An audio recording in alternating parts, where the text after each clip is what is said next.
Hello दोस्तों, स्वागतम, welcome, सत श्री अकाल। तो आज हम लोग बात करेंगे यहाँ पे यूपी बोर्ड के मैथ का मॉडल सेट 2024 के बारे में। ठीक है, ये ऑफिशियल मॉडल सेट है, ध्यान से देखिएगा। ये यूपी बोर्ड द्वारा निकाला हुआ ऑफिशियल मॉडल सेट है। ठीक है, कक्षा 10, विषय गणित। ठीक है, चलिए। समय कितना मिलता है भाई? 3 घंटे 15 मिनट का मिलता है, कि जो कि प्रारंभ का 15 मिनट जो मिलता है परीक्षार्थियों को प्रश्न पत्र पढ़ने के लिए निर्धारित किया जाता है। ठीक है, अगर हम अगला बात करते हैं कुछ निर्देश के बारे में जो इम्पोर्टेंट है, देख लीजिए। सभी प्रश्न अनिवार्य है। इस खंड में मतलब इस प्रश्न पत्र में 2 खंड है। एक अ है जिसमें ऑब्जेक्टिव क्वेश्चन है, 20 का 20 बनाना है आपको। बहुकल्पीय प्रश्न मतलब आपको 4 ऑप्शन दिए जाएंगे जिनके प्रश्न उत्तर जो है यानी OMR शीट पर देना है। OMR शीट पर एक बार अगर आप गोल कर लेते हैं उसके बाद उसको ना काटिएगा भी नहीं, इरेजर से भी यूज नहीं कीजिएगा, व्हाइटनर सब यूज नहीं कीजिएगा। ठीक है, ज्यादा बेहतर होगा।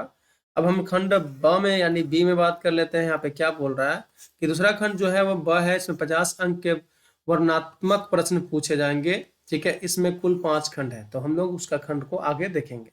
तो चलते हैं हम लोग अपना टमटम बढ़ाते हैं, प्रश्न संख्या 1 की ओर बात करते हैं। यहाँ पे लिखा हुआ है कि किन्हीं 2 संख्याओं का एलसीएम 60 है। एलसीएम मतलब क्या होता है भाई? लसा होता है। ठीक है, एलसीएम मतलब क्या होता है? लसा होता है। और एचसीएफ क्या है भाई? मसा है। उसमें एक संख्या मान लीजिए आपको दिया हुआ है 12, तो दूसरी संख्या ज्ञात कीजिए। यहाँ पे 2 संख्या, एक को ए मान लो, एक को बी मान लो। सपोज करो एक संख्या आपको दिया हुआ है जो कि 12 है। ठीक है, तो बी निकालना है। बी निकालना है। एक फॉर्मूला आता है, ठीक है, लस ऑफ ए बी, मतलब ए बी का लस गुने मस ऑफ ए बी। ठीक है, यानी ए बी का मस बराबर ए गुने बी, यानी दोनों संख्या। अब लसा कितना है भाई? एलसीएम जो है वो 60 है, गुने मसा कितना है? 3 है, बराबर ए बराबर कितना है? 12 दिया हुआ है। तो यहाँ पे ए की जगह पे 12 मैंने लिख दिया, गुने बी। 12 पंचे 60, यहाँ पे 5 आ जाएगा। बी को पलट के लिख दीजिए, बी इधर लिख दिया, और 5 गुने 3 जो है गुना करके इधर लिख दिया। ठीक है, 5 3 15, यानी ऑप्शन नंबर 2 आपका सही जवाब होगा, 15 आएगा। दूसरी संख्या जो है वो कितना होगा? 15 होगा। क्लियर है ये बात? आगे चले तो अपना टमटम आगे बढ़ाते हैं। चल रे डोली दिया के घर। चलिए, आप लोग का एग्जाम नजदीक आ रहा है, 27 तारीख को आपको एग्जाम है ना। कहते हैं ना कि बड़ा अच्छा बोला जाता है, अभी बहुत को तैयारी नहीं होगा तो कि धड़कनें बढ़ रही है, वो करीब आ रहा है, आने वाला वो मेरा नसीब आ रहा है। धड़कनें बढ़ रही है ना। परिमेय संख्या बोल रहा है कि एक परिमेय संख्या है, ठीक है, और एक अपरिमेय संख्या, उसका गुणनफल क्या होगा? सुनिएगा ध्यान से, मैं आपको याद कराने के लिए कुछ बात बोलूंगा, ध्यान से सुनिएगा। परिमेय, परी हूं मैं, परी जो होती है अच्छी होती है, यानी इसको मैं अच्छा आम बोल देता हूँ। ठीक है, क्या बोलता हूँ भाई? अच्छा आम बोलता हूँ। और अपरिमेय को बोलता हूँ सरा हुआ आम। क्या बोलता हूँ? सरा आम। अब ये अच्छा आम के साथ सरा हुआ आम को, अच्छा आम के साथ सरा हुआ आम को आप कहीं से भी रखिए, ऊपर से रखिए, नीचे से रखिए, दाएं से रखिए, बाएं से रखिए, आगे से पीछे से, कहीं से भी। कहने का मतलब कि अगर आप परिमेय संख्या और अपरिमेय संख्या का, ठीक है, जोड़ कीजिए, घटाव कीजिए, गुना कीजिए, भाग कीजिए, कुछ भी कीजिए, वो सरा आम। देखो, अच्छा आम, सरा हुआ आम, ठीक है, तो पूरा क्या हो जाएगा? सड़ जाएगा। ठीक है, सभी आम अच्छा आम को भी सड़ा देता है, तो सरा आम हो जाएगा। कहने का मतलब अपरिमेय हो जाएगा। ठीक है, तो सदैव अपरिमेय संख्या होती है। ऑप्शन नंबर ए आपका सही जवाब है। क्लियर है ये बात? आगे चले, अपना टप आगे बढ़ाए। हाँ, कुछ गड़बड़ नहीं कर लेना तुम लोगों ने, ठीक है, ध्यान रखना। ध्यान तो रख ही रहे हैं, कितना दिन से ध्यान रख रहे हैं ना। रेखा युग्म समीकरण, यहाँ पे लिखा हुआ है x + 2y - 5 = 0। यहाँ पे अगर बराबर नहीं दिख रहा है तो मैं बराबर लिख देता हूँ। और 4x + 8y - 20 = 0। ठीक है, ये होगा तो क्या होगा? बोल रहा है कि के हल होंगे, केवल एक अद्वितीय हल होंगे, अपरिमित रूप से अनेक हल होंगे, कोई हल नहीं होंगे, 2 हल होंगे। ये हल, ग्राफ और युग्म का नाम पूछे तो इसमें क्या करना है? सीधा देखिए ध्यान से। ए वन बराबर जो होता है ना, एक्स का गुना में जो अंक होता है, अभी एक्स के गुना में कोई नहीं है तो 1 होगा, तो यहाँ पे 1 हो गया। बी वन बराबर वाई के गुना में जो अंक रहता है उसको बोलते हैं, और सी1 जो अचर पद रहता है उसको बोलते हैं। तो अचर पद कितना है भाई? -5 है, यहाँ पे मैंने -5 ले लिया। उसी तरह से अगर यहाँ पे बात करें ए टू बराबर कितना हो जाएगा? तो एक्स के गुना में जो अंक है वो हो जाएगा, तो 4 हो गया। बी टू b2 कितना हो जाएगा भाई, y के गुना में जो अंक है वो हो जाता है तो 8 हो गया, और c2 अचर पद जो है वो हो जाता है, तो यहाँ पे हो गया -20। अब यहाँ पे ये चीज जानने के लिए क्या करना पड़ता है, a1 बटे a2 निकालना पड़ता है। a1 बटे a2 ध्यान से देखिएगा कि a1 कितना है भाई, 1 है, यहाँ पे 1 लिख दिया, और a2 कितना है, 4 है, तो यहाँ पे 4 लिख दिया, तो 1/4 रहने दीजिए, कोई दिक्कत नहीं है। b1 बटे b2, b1 बटे b2, अब ध्यान से देखिए b1 कितना है, 2 है, तो मैंने यहाँ पे 2 लिख दिया, और b2 कितना है भाई, 8 है, तो यहाँ पे मैंने 8 लिख दिया, 2 चौके 8 कटेगा, तो 1/4 आ गया। ठीक है, c1 बटे c2, c1 बटे c2 कितना है भाई, देखो c1 कितना है, -5 है, तो यहाँ पे मैंने -5 दे दिया, और c2 कितना है, -20 है, तो यहाँ पे -20, माइनस से माइनस कैंसिल, 5 चौका 20, यानी 1/4 आया। अब बताओ 1/4 इसमें भी, 1/4 इसमें भी, 1/4 इसमें भी। तो चूंकि अब ध्यान से सुनने वाली बात है कि a1 बटे a2 बराबर b1 बटे b2 बराबर c1 बटे c2। ठीक है, c1 बटे c2, ध्यान से देखिएगा। मैं इसको क्या बोलता हूँ, ध्यान से सुनना है, इसको बोलता हूँ एग्जाम की तैयारी, इसको बोलता हूँ एग्जाम देना। अगर एग्जाम की तैयारी बराबर है मतलब कि अच्छा हुआ, ठीक है, एग्जाम की तैयारी अच्छा हुआ है और एग्जाम दे पाए, एग्जाम दे पाए, तो बताइए एग्जाम का तैयारी भी अच्छा है, एग्जाम दे भी पाए, तो नंबर कितना आएगा, बहुत नंबर आएगा। कितना नंबर आएगा, बहुत नंबर आएगा। कहने का मतलब, याद कराने के लिए मैं ये बात बोलता हूँ, तो अनगिनत हल होंगे। ठीक है, अपरिमित रूप से अनेक हल होंगे। ऑप्शन नंबर 2 आपका सही जवाब है। अगर इसमें चलो कुछ बात और कर ले, ठीक है, अगर चाहे तो या देखिए, अगर a1 बटे a2, ठीक है, नॉट इक्वल टू b1 बटे b2, ठीक है, नॉट इक्वल टू b1 बटे b2 बराबर यहाँ पे c1 बटे c2, ऐसे बराबर यहाँ पे रह नहीं रहे, फर्क नहीं पड़ता है। बताइए एग्जाम का तैयारी आपका अच्छा नहीं गया, लेकिन एग्जाम कम से कम दे पाए, तो तैयारी अच्छा नहीं किया तो एग्जाम नहीं दे पाए, तो कितना हल होगा, एक हल हो सकता है। अगर मान लीजिए a1 बटे a2 बराबर b1 बटे b2 बराबर नोट बराबर, ठीक है, c1 बटे c2 आ गया, तो बताओ ध्यान से, एग्जाम की तैयारी अच्छा गया लेकिन एग्जाम में नहीं दे पाए, तो काय को हल, एग्जाम में नहीं दे पाए तो नंबर मिलेगा क्या, नहीं मिलेगा, कोई हल नहीं। ठीक है, बात समझ में आया? ऐसे करके भी आप चाहे तो याद कर सकते हैं। चलिए हम लोग अपना टर्म आगे बढ़ाते हैं, प्रश्न संख्या 4 की ओर बात करेंगे यहाँ पे कि बोल क्या रहा है। हाँ, तो आखिर ये बोल क्या रहा है, सुन रहा है ना तू, सुन रहा है ना तू, वो सबसे बड़ी संख्या जिससे 70 125 को विभाजित करने पर, ठीक है, वो सबसे बड़ी संख्या जिससे, से लिखा हुआ है, ठीक है, जिसमें नहीं लिखा हुआ, 70 और 125 को विभाजित करने पर क्रमशः शेषफल 5 बचता है, यानी 70 वाला में 5 और 8 बचता है, यानी 125 में 8 बचता है। ठीक है, देखो शेषफल घटा के देखो, 70 में से 5 घटा दो, कितना आ जाएगा, 65 आ जाएगा, और यहाँ पे 125 में से अगर आप 8 घटाते हैं तो कितना हो जाएगा, तो 117 हो जाएगा। ठीक है, क्लियर है बात? अब ये दोनों संख्या में संख्या से भाग लगाओ, तो ये से तो लगने वाला नहीं है, इससे भी नहीं लगने वाला नहीं है, 65 से 65 में लग जाएगा, 65 दूना कीजिएगा तो कितना हो जाएगा, 130, जो कि 117 ही है, ये नहीं लगने वाला। तो 13, देखो 13 से भाग लगाओगे तो 13 पचे 65, 5 मरतबे ये लग जाएगा, और 13 नमा 17 से यानी 9 मरतबे ये लग जाएगा, मतलब ये भी कट रहा है, ये भी कट रहा है, तो ऑप्शन नंबर ए आपका यानी 1 जो है आपका सही जवाब है। ठीक है, क्लियर है बात? चलते हैं अब आगे प्रश्न संख्या 5 में। ठीक है, प्रश्न संख्या 5 में क्या बोल रहा है कि तीन प्रथम नहीं, 3 के प्रथम 5 गुणजों का योगफल बताइए। तो 3 के यहाँ पे 3 हो जाएगा, दूसरा गुना 6, 3 दूना 6, 3 3 9, 3 चौक 12 और 3 पचे 15। ठीक है, यहाँ पे 1 2 3 4 5, 3 के प्रथम 5 गुणज लिखा गया। अब इसका योगफल निकालना है, क्या करना है, योगफल निकालना है। एक फॉर्मूला आता है SN बराबर n/2 into 2a plus n-1 into T. ठीक है, ये फॉर्मूला है, और इसी बेस पे एक फॉर्मूला और आता है n/2 इंटू n, SN बराबर n/2 into a plus tn।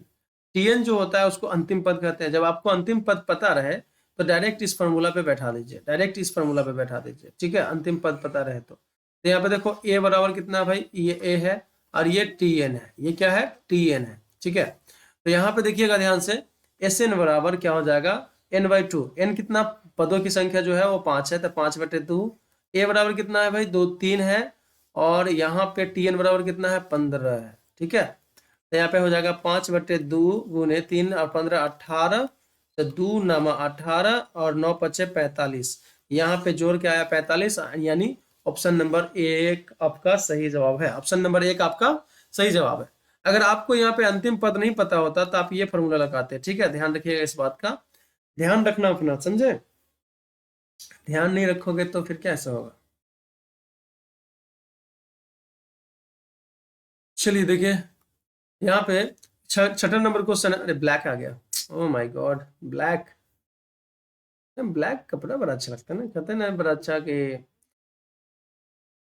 वो उस पे काला रंग भी जचता है, कमाल लगती है आसमानी में, उस पे काला रंग भी जचता है, कमाल लगती है आसमानी में, पाँव दरिया में डाल के कहती है देखो ऐसे आग लगता है पानी में। मतलब आग लगाना है, चलो एग्जाम में आग लगाते हैं। यहाँ देखो एग्जाम में आग लगाना मतलब पढ़ना ध्यान से दम, ये नहीं कि पेपर में आग लगा के आ जाना। द्विघात समीकरण देखो ध्यान से, द्विघात समीकरण लिखा हुआ है 2x² - 4x + 3 = 0 के बारे में निम्न कथनों में विचार कीजिए। कथन पहले देख लीजिए किस बारे में विचार करना है। दिए गए समीकरण के विविधकर का बात करना है, शून्य से कम है, समीकरण के मूल वास्तविक है, तो मूल वास्तविक और विविधकर का बात हो रहा है, यानी विविधकर निकाल लीजिएगा तो काम बन जाएगा आपका। अच्छा बताओ यहाँ पे क्या होता है, यहाँ पे अगर आप गौर कीजिएगा तो ए जो होता है x² का गुणांक होता है, तो x² का गुणांक कितना है 2 है। b जो होता है वो x का गुणांक होता है, तो x का गुणांक कितना है -4 है। और c जो होता है वो अचर पद होता है जो कि यहाँ पे 3 है, तो मैंने यहाँ से ये लिख दिया। अब विविध का d बराबर bb को चाहिए, bb मतलब b² को चाहिए 4 को ac, तो 4ac। यहाँ पे विविध का निकालो तो b बराबर कितना है, देखो तो, देखो तो, देख लो ना जरा दिल में है जो छुपा। देखो 4² - 4a, कितना है भाई, a है 2 तो 2 लिख दिया मैंने, और c कितना है देखो यहाँ पे ध्यान से, c 3 है, यहाँ पे 3 लिख दिया। अब चलिए -4 का स्क्वायर कितना होता है 16 होता है, 4 दूना 8 3 24 हो जाएगा। तो अगर आप इसमें से घटाते हैं तो -8 आएगा, ठीक है, कितना आएगा -8 आएगा। अब ये जो आया यानी ये 0 से छोटा आया, तो विविधकर जो है डी वो 0 से कम है, विविधकर जो है डी वो 0 से कम है, ऑप्शन नंबर ए आपका सही है। अब ये कंडीशन स्टेटमेंट है, बस समझिएगा ध्यान से। समीकरण के कोई मूल वास्तविक नहीं होंगे, अगर ये देखो, ये जब यहाँ पे एक चीज आप पढ़े होंगे कि चूंकि d <0 तो मूल वास्तविक नहीं होते हैं, मूल वास्तविक नहीं होते हैं, अवास्तविक होते हैं, अवास्तविक होते हैं, ठीक है, क्योंकि बीवी का बात तुम माने नहीं, उसकी तरफ मुंह नहीं किए हुए हो। तो यहाँ पे क्या हो जाएगा, मूल वास्तविक नहीं है, तब बी भी आपका सही है। समीकरण की विविध का शून्य है तो ऐसा तो नहीं आया, समीकरण के मूल वास्तविक है ऐसा भी नहीं आया, यानी ए और बी आपका सही जवाब है। देखो मैं इरेज हो जाएगा ये, थोड़ा सा ध्यान रखिएगा, ए और बी सही है, ए और बी सही है, तो ऑप्शन नंबर 1 में आपको लिखा हुआ है ए और बी सही जवाब है, ठीक है, ए और बी सही है, तो ऑप्शन नंबर 1 आपका सही जवाब है। क्लियर है ये बात, आगे टमटम बढ़ाए चलते हैं। तो हम लोग चलते हैं, चलते चलते यूं ही, थकते थकते नहीं ना हो, चलते चलते यूं ही रुक जाता हूं मैं, बैठे बैठे कहीं। देखो लिखा हुआ है कि ए ओ बी सी एक आयत है, क्या भाई, एक आयत है जिसके 3 शीर्ष आपको पता है, ए पता है, ओ पता है, बी सबका निर्देशांक आपको पता है। तो बोल रहा है कि इसका विकर्ण है, इसका विकर्ण क्या है, तो आयत का पिक्चर बना लो, क्या दिक्कत है। तो आप आयत का यहाँ पे पिक्चर बना लीजिए। देखो पहले ए है तो पहले ए लिख दीजिएगा, उसके बाद क्या है ओ है तो ओ लिख दीजिएगा, यहाँ पे ओ हो जाएगा, उसके बाद बी लिख दीजिएगा, उसके बाद क्या है भाई सी लिखा हुआ है तो यहाँ पे सी लिख दिया मैंने। अब ए का निर्देशांक दिया हुआ है 0 3, तो यहाँ पे 0 3 हो गया, ओ का निर्देशांक 0 0 है तो 0 0 हो गया, अब बी का निर्देशांक आपका 5 0 है, बस इतना ही दिया हुआ, इसके अलावा आपको नहीं कुछ दिया है, ठीक है।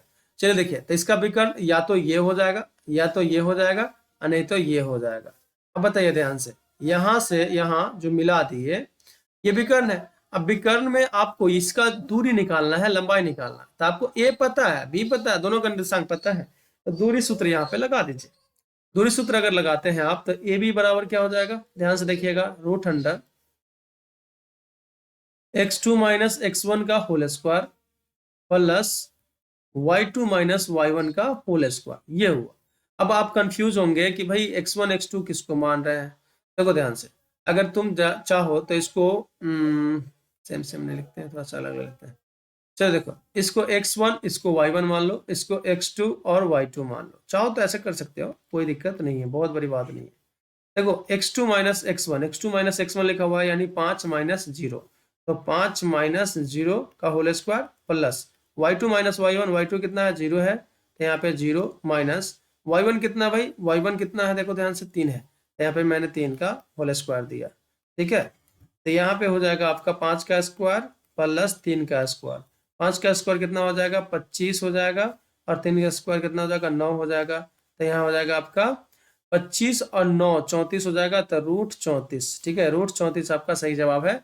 ऑप्शन नंबर 3 आपका सही जवाब है। क्लियर है ये बात? चलिए आगे चलता हूं मैं। चलिए देखिएगा, यहाँ पे लिखा हुआ है, उसको ध्यान से देखो, ध्यान से देखो, गौर से देखो, देखो तुमने क्या खोया है। यदि समीकरण एक्स स्क्वायर प्लस के एक्स माइनस 5/4 बराबर 0 का मूल 1/2 है तो के का मान निकालिए। मूल है मतलब, मूल मतलब होता है बेटा, पहचानेगा इसको, यानी संतुष्ट करेगा। एक्स के जगह पे 1/2 रखने पे, ठीक है, एक्स के जगह पे 1/2 रखने पे बराबर के बाद जो 0 है ना, ये भी 0 होगा, मतलब इसको संतुष्ट करेगा। मूल का मतलब यही होता है। एक्स बराबर कितना रखो, तो 1/2, स्क्वायर है तो स्क्वायर दे दीजिए इसमें भी, ठीक है। समझ में आ रहा है कि नहीं आ रहा?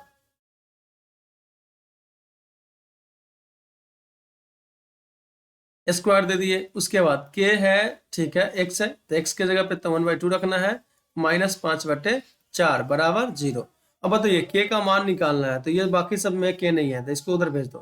तो पहले तो इसको 1/4, एक का स्क्वायर 1 और 2 का स्क्वायर 4 हो गया, प्लस यहाँ पे हो जाएगा के इंटू 1/2 बराबर, ठीक है, इसको अभी इस तरफ ही लिखो, कोई दिक्कत नहीं, एक साथ भेज लेंगे, -5/4, ठीक है, -5/4 लिखा हुआ था, लिख दिया मैंने, बराबर 0। अब बताओ के का मान निकालना है, तो इसको भी उधर भेजना पड़ेगा और इसको भी उधर भेजना पड़ेगा। बात समझ में आया कि नहीं आया? उसको भी भेजना पड़ेगा, इसको भी भेजना पड़ेगा। चलिए देखिए, तो यहाँ पर जाएगा के इंटू 1/2 बराबर 5/4, माइनस में उधर गया तो प्लस में, 5/4 प्लस में हो गया। उसके बाद अगर आप देखें तो यहाँ पे 1/4 जो है वो प्लस में है, इधर आएगा तो माइनस में आएगा, तो के इंटू 1/2 बराबर 4 और 4 का लसा कितना हो जाएगा 4 हो जाएगा, 4 एकम 4 तो 5, माइनस 4 एकम 4 तो 1 हो जाएगा, यानी 4/4 आया, 4 से 4 कट गया 1 आया। तो यहाँ पे आप इस तरह से लिख सकते हैं चाहे तो, कि के इंटू 1/2 बराबर 1। अब ये बटे में, इधर आएगा तो गुना में, यानी के बराबर कितना आएगा 2 आएगा, के बराबर कितना आएगा 2 आएगा। ऑप्शन नंबर 1 आपका सही जवाब है, ऑप्शन नंबर 1 आपका सही जवाब है। क्लियर है ये बात? चलिए अपना टमटम आगे बढ़ाते हैं, तो हम लोग अपने टमटम को आगे बढ़ा के थोड़ा सा, इस बार ना घोड़ा के पिछवाड़ा पे थोड़ा चाबुक मारो, जल्दी स्पीड में चलना है।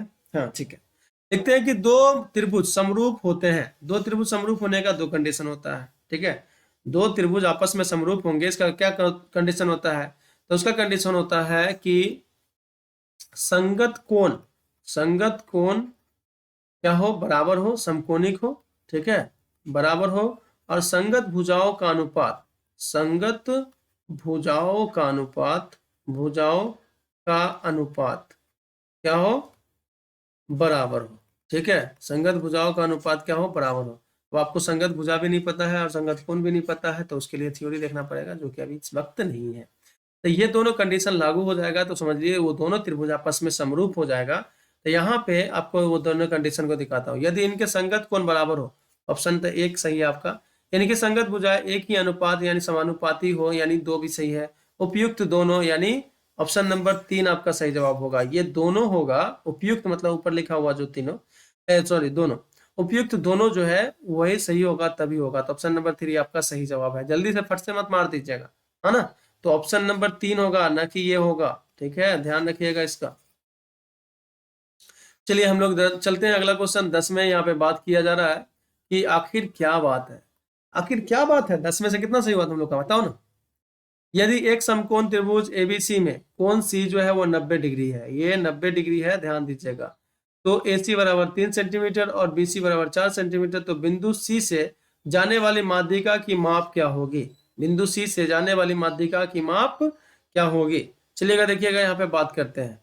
तो यहाँ पे आप बना लीजिए क्या चीज, एक समकोण त्रिभुज बना लीजिए, ठीक है, एक क्या बनाइए, समकोण त्रिभुज बनाइए। और इस तरह से ना यहाँ पे एंगल रखना, यहाँ पे ज्यादा बेहतर होगा, समझ में ज्यादा आता है। जहाँ पे बोल रहा है कि कौन सी जो है वो समकोण है, तो यहाँ पे सी हो जाएगा, जाहिर सी बात है। आप कहीं पे ए रखिए कहीं पे बी रखिए, कोई फर्क नहीं पड़ता है। तो ये हो गया। अब सी से सुनिएगा ध्यान से, बिंदु सी से जाने वाली माध्यिका, तो सी से जाने वाली माध्यिका जो है ये हो गया। तो ऐसे करके हम लोग यहाँ से माध्यिका ये दे दिए, ठीक है। सी से जाने वाली माध्यिका ये हो गया। अब ये और ये कितना भाग में बटेगा उसके बारे में बात हो रहा है। तो बी सी देखो यहाँ पे, बी सी बराबर कितना है, 4 है, तो यहाँ पे ये 4 हो जाएगा। और ए सी कितना है भाई, ए ये है और सी ये है, ए सी बराबर कितना है, 3 है। तो बिंदु सी से जाने वाली माध्यिका की माप कितनी होगी, तो ये 4 है, ये 3 है। तो चाहे तो आप ये हाइपोटेनस यानी कर्ण, ठीक है, कर्ण है ना, तो ए बी स्क्वायर बराबर क्या हो जाएगा, a c square plus b c square. तो ए बी स्क्वायर ये तो निकालना ही है आपको, ए बी स्क्वायर बराबर ए सी कितना है, तो 3 का स्क्वायर है प्लस 4 का स्क्वायर है। तो ए बी स्क्वायर बराबर 3 का स्क्वायर 9 प्लस 4 का स्क्वायर 16 हो जाएगा। यहाँ पे आप देखिएगा, तो ए बी स्क्वायर बराबर 16 9 25, ठीक है। स्क्वायर उधर जगह तो क्या बनेगा, रूट बनेगा। तो ए बी बराबर कितना हो जाएगा, रूट 25, यानी ए बी बराबर आया आपका 5। ए बी बराबर कितना आया, 5 आया। तो यहाँ से यहाँ तक 5 आया। तो माध्यिका उल्टा भाई, इसको आधा भाग कर दीजिए, तो 5/2 यानी 2.5, 2.5। ऑप्शन नंबर आपका 1 सही हो जाएगा। ऑप्शन नंबर 1 आपका सही जवाब है। क्लियर है ये बात। अब ऐसे भी देखो, एक चीज दिमाग में रखो कि अगर पैटर्न ये थोड़ा सा पैटर्न मैच करता है, 3 4 रहे ना, तो ये जाहिर सी बात है 5 ही आएगा। सिंपल से एकदम 1 मिनट में बन जाएगा क्वेश्चन, ठीक है। चलते हैं आगे, अपना टमटम को आगे बढ़ाते हैं हम लोग अपनी ओर। एक डोर खींचे तेरी ओर खींचे, sine theta minus cos theta बराबर 1 लिखा हुआ है, ठीक है। Sine theta minus cos theta बराबर कितना लिखा हुआ है, 1 लिखा हुआ है। तो साइन का पावर 4 थीटा प्लस कॉस का पावर 4 थीटा का मान निकालिए। इसका मान निकालना है। इसका मान जनरली 1 आएगा, ठीक है, लेकिन मैं कैसे आएगा वो थोड़ा सा बता देता हूँ। क्योंकि साइन थीटा और माइनस कॉस थीटा आपको दिया हुआ है, ठीक है, 1 दिया हुआ है। तो अगर आप चाहे तो यहाँ पर से sine theta into cos theta निकाल सकते हैं। इसका स्क्वायर कर दीजिए और इसका भी स्क्वायर कर दीजिए। कितना हो जाएगा भाई, sine square theta plus cos square theta minus 2 sine theta into cos theta बराबर 1 का स्क्वायर, तो 1 ही हो जाता है। Sine square theta plus cos square theta बराबर 1 हो जाएगा, minus 2 sine theta into cos theta बराबर 1। ये 1 अभी प्लस में, उधर जाएगा तो माइनस में हो जाएगा। यहाँ पे लिखेंगे 2 sine theta into cos theta बराबर 1 माइनस 1, यानी minus 2 sine theta into cos theta बराबर कितना हो जाएगा, 0। तो ये इंटू में 2 है, वो भी 0 हो जाएगा। तो यहाँ पे आया sine theta into cos theta बराबर 0 आया। अब ये आंसर नहीं है, ठीक है, समझिएगा ध्यान से। हमको निकालना ये है, तो इतना बराबर क्या लिख सकते हैं, तो इतना बराबर लिख सकते हैं sine square theta plus cos square theta का होल स्क्वायर, ठीक है। यहाँ पे +2 जो आ जाएगा उसको माइनस में माइनस से कर दो, तो 2 sine square theta into cos square theta, ठीक है। थोड़ा सा इसको सही से लिख देता हूं मैं, कलर बदल दे क्या, कलर बदल दे।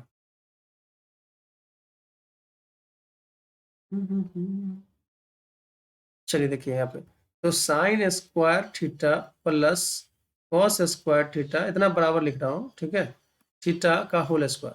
तो ये टूटेगा तो यहाँ पे आएगा साइन स्क्वायर, मतलब स्क्वायर का स्क्वायर होगा तो साइन का पावर 4 थीटा प्लस कॉस का power 4 theta minus 2 sine square cos square theta, minus नहीं प्लस में आएगा, तो हम यहाँ पे माइनस कर देते हैं। तो 2 sine square theta into cos square theta. अब ये देखो स्क्वायर में है, यहाँ पे sine theta into cos theta बराबर कितना है, 0 है। तो ये पूरा टर्म 0 हो जाएगा, 0 हो गया। Sine square theta plus cos square theta बराबर 1 होता है, तो 1 का स्क्वायर कितना हो जाएगा, 1 होगा। तो ऑप्शन नंबर आपका 1 सही है कि नहीं है, ऑप्शन नंबर 1 आपका सही जवाब है, जिसका आंसर 1 ही आएगा। चले आगे, टमटम बढ़ाएं। 12 नंबर क्वेश्चन में क्या बोला जा रहा है कि निम्नलिखित में, ठीक है, साइन 2a लिखा हुआ है, 2 साइन a लिखा हुआ है, तब सत्य होगा जबकि a बराबर किस क्या होगा। तो आप अलग अलग डाल के भी दे सकते हैं, कुछ नहीं होने वाला है, कुछ साथ नहीं आएगा, कुछ हाथ नहीं आएगा, ठीक है, कुछ हाथ नहीं आएगा। तुम चले गए तो क्या, कुछ हाथ नहीं आएगा। बड़ा कहावत है, बहुत सा अतरंगा है, बट है कि तुम चले गए तो क्या वीरानियां तो रह गई, कुछ न रह सका जहां कहानियां तो रह गई, कहानियां तो है ना। चलो देखो, ए किसके बराबर होगा, तो अगर आप जीरो डालते हैं, ठीक है, यहाँ पे साइन जीरो, तो साइन टू इंटू जीरो बराबर टू साइन जीरो, ठीक है, समझिएगा ध्यान से। तो sine two into zero sine zero बराबर two into sine zero, sine zero zero होता है तो ये जीरो बराबर जीरो, यही होगा कंडीशन, एक तो सही होगा। नहीं तो बाकी सब में देखो 30 डालोगे तो यहाँ पे 30 गुना 60 हो जाएगा, ठीक है, यहाँ पे 60 हो जाएगा, यहाँ पे 30 हो जाएगा। साइन 30 का मान कितना होता है 1/2, साइन 60 का रूट 3/2, तो कभी नहीं होने वाला है, ठीक है। तो बाकी सबके लिए वैलिड नहीं है, आपका सिर्फ 0 डिग्री यहाँ पे आएगा, ठीक है, क्लियर है ये बात। आगे चलते हैं, 13 नंबर क्वेश्चन में बात करेंगे कि 4 tan थीटा बराबर 3 लिखा हुआ है, तो इतना का वैल्यू क्या होगा। देखो इसको ना दो तरीके से बना सकते हैं। पहला तरीका मैं आपको बता देता हूँ, 4 sin theta minus cos theta बटे 4 sin theta plus cos theta. सब सोचता है ना कि इतना साइन थीटा कॉस थीटा करते हैं, जिंदगी में तो कभी यूज नहीं होता भाई, ये आईक्यू लेवल बढ़ाने के लिए होता है, ठीक है। जितना भी आप अपने कहते हैं ना कि शरीर का एक्सरसाइज कराते हैं, जाके जिम में डंबल उठाते हैं, बहुत बार डंबल उठाते हैं, ठीक है, तो क्या लगता है आपको जिंदगी में डंबल उठाना पड़ेगा? नहीं, आपका शरीर मजबूत हो रहा है, जिंदगी में डंबल उठाने का जरूरत पड़ेगा नहीं यार। उसी तरह से यहाँ पे हम लोग जब मैथ पढ़ते हैं, बहुत बच्चा को मैंने वीडियो में देखा, बहुत लड़का बोल देता है sir sine theta cos theta पढ़ा है, वो कभी जिंदगी में यूज हुआ क्या? भाई दिमाग का एक्सरसाइज है ये, जितना ज्यादा दिमाग लगाओगे उतना अच्छा होगा। चल देखिए, तो यहाँ पे अगर हम बात करें तो ऊपर नीचे अगर कॉस से हम डिवाइड कर दे तो मेरे को tan थीटा मिल जाएगा। देखो यहाँ पे 4 tan थीटा बराबर 3 है, तो tan थीटा बराबर कितना हो जाएगा, तो यहाँ पे 3/4 हो जाएगा। tan थीटा का मान हमको 3/4 यहाँ पे मिल जाएगा।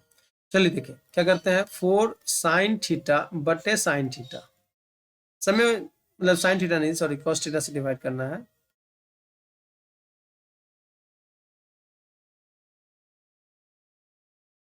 तो यहाँ पे ये कर सकते हैं कि 4 sin थीटा बटे cos theta minus cos theta बटे कॉस थीटा, ठीक है, ये हो गया।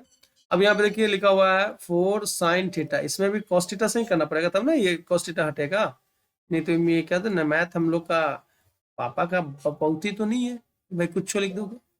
चलिए देखिए, तो यहाँ पे कॉस थीटा आप ऊपर नीचे लिख सकते थे, तो यहाँ पे भी लिखा हुआ है जो कि कट जाएगा, कॉमन हो गया, यहाँ पे भी कट जाएगा। अब बताओ यहाँ पे कॉस थीटा कैंसिल होकर 1 हो जाएगा, यहाँ पे भी 1 हो जाएगा। अब यहाँ पे आया आपका 4 साइन थीटा बटे कॉस थीटा क्या हो जाएगा, tan थीटा हो जाएगा, माइनस 1 बटे यहाँ पे हो जाएगा 4 tan थीटा प्लस 1।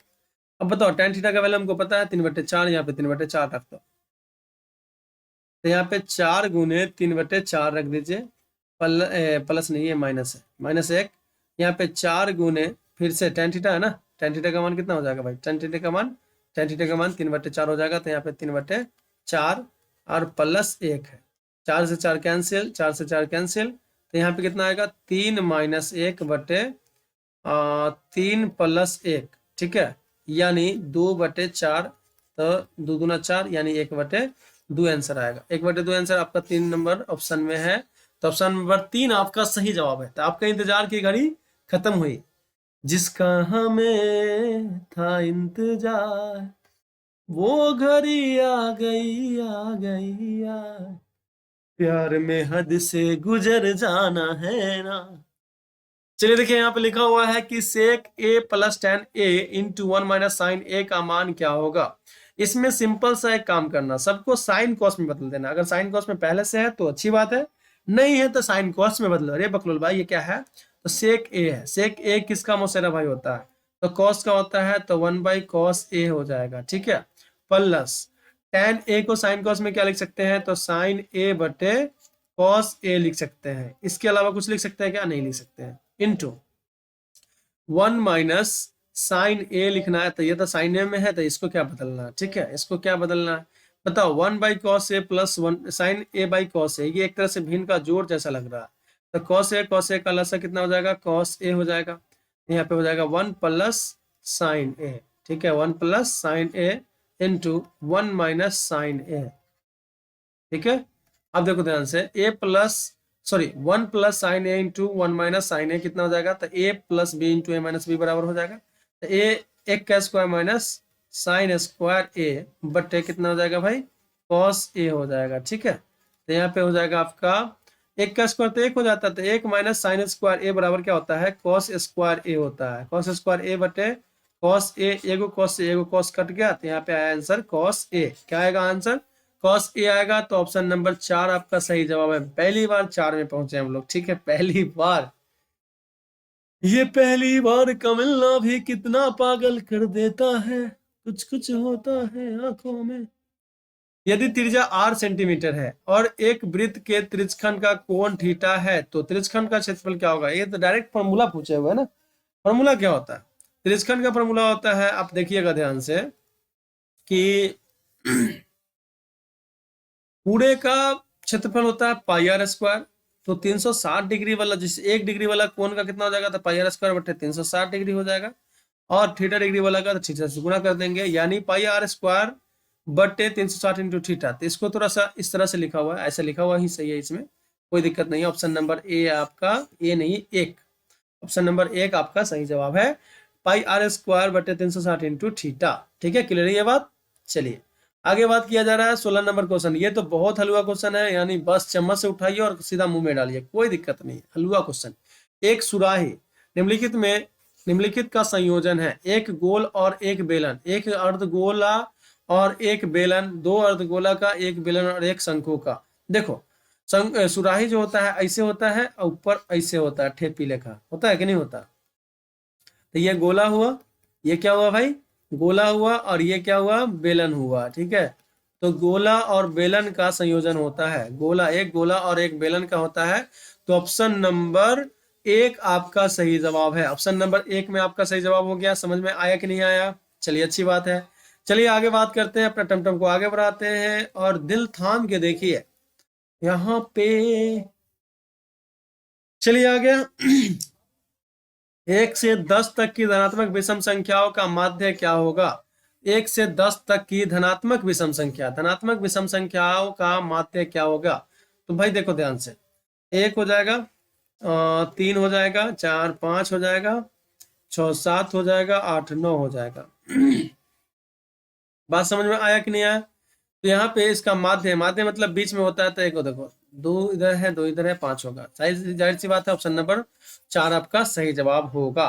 ठीक है, 18 नंबर क्वेश्चन में देखो, ध्यान से, ध्यान से देखो, देखो मुझे गौर से देखो, देखो तुमने क्या खोया है। आंकड़ों 13 15 16 17, 13 15 16 17 19 20 की माध्यिका होगी, आरोही क्रम में ही है। माध्यिका क्या मतलब क्या होता है, सुनिएगा ध्यान से।